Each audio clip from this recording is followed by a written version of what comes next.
কাজ করছে না খারাপ সেলগুলোকে বাছাই করছে আর ভালো সেলগুলোকে অক্সিজেন বহন করার জন্য ছেড়ে দিচ্ছে।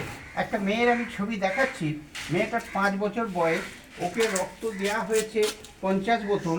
এইরকম সময়ে ওর পেটটা বড় হয়ে যাচ্ছে। কেন না আমাদের পেটের বাঁ দিকে আছে প্লীহা, ডান দিকে আছে লিভার। প্লীহাটাকে বলা হচ্ছে স্প্লিন বলা হচ্ছে। তাই স্প্লিনটা কি হচ্ছে না খারাপ সেল মানে যারা পুরাতন লোহিত কণিকা ওদের ঘরে আটকাচ্ছে, আর নতুন যেসব সেল যেটাকে বলা হচ্ছে নিওসাইট ব্লাড, এই ব্লাডটাকে অক্সিজেন বহন করার জন্য ছেড়ে দিচ্ছে। তাহলে এই ভালো সেলগুলো বাছাই করে যখন ছাড়া হচ্ছে তখন স্প্লিনের মধ্যে লোহা জমে যাচ্ছে। এই লোহা জমে গেলে কি হচ্ছে না লোহাটাকে স্প্লিন বড় হচ্ছে, লিভার বড় হচ্ছে, হার্ট কিডনি কমজোরি হচ্ছে। সেই জন্য স্প্লিনটাকে কেটে বাদ দেওয়া হচ্ছে। ডাক্তারবাবু বললো এটা অপারেশন করে দাও। অপারেশন করা হয়েছে, মেয়েটা এখন বড় হয়ে গেছে। ওই মেয়েটা এখন প্রায় 35 বছর বয়স। ওর বাবা বর্ধমান শহরে একটা স্কুলে বাংলার ব্যাপারে শিক্ষকতা করে। তাহলে মেয়েটা বড় হয়েছে, মেয়েটার বিয়ে দিয়েছে, কিন্তু তার চেহারার যে উন্নতি সেটা কিন্তু সাধারণভাবে হয়নি। তাহলে সেই মেয়েটাকে বাঁচিয়ে রাখতে গেলে এখন রক্ত দিতে হচ্ছে, আর রক্ত দিলে শরীরে আয়রন ওভারলোড হয়ে যাচ্ছে, মানে লোহা জমে যাচ্ছে। তাই লোহাটাকে বার করার জন্য একটা ওষুধ মানে খাবার ওষুধ আছে, একটা ইঞ্জেকশান ছিল, ইঞ্জেকশানের বদলে একটা খাবার ওষুধ বেরিয়েছে।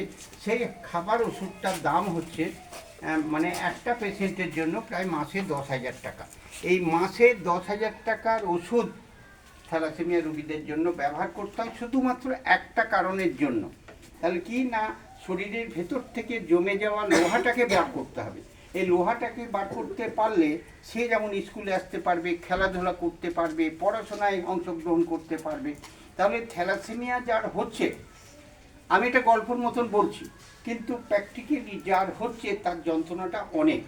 রক্ত কমে যাচ্ছে। আমার নিজের মেয়েও থ্যালাসেমিয়া রোগে আক্রান্ত, যার 35 বছর বয়স হয়েছে, যাকে প্রায় 600 বোতল রক্ত দেওয়া হয়েছে।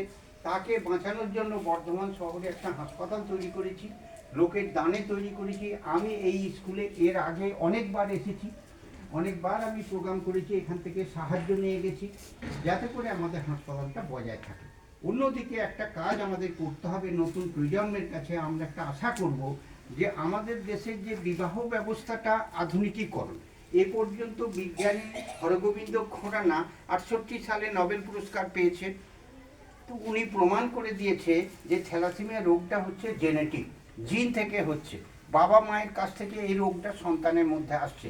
তাই তার সৃষ্টির মধ্যে তার যে আবিষ্কার, সেই আবিষ্কারটা সারা পৃথিবীর লোক মানতে শুরু করেছে যে রক্ত পরীক্ষা করে ছেলে মেয়েদের বিবাহটা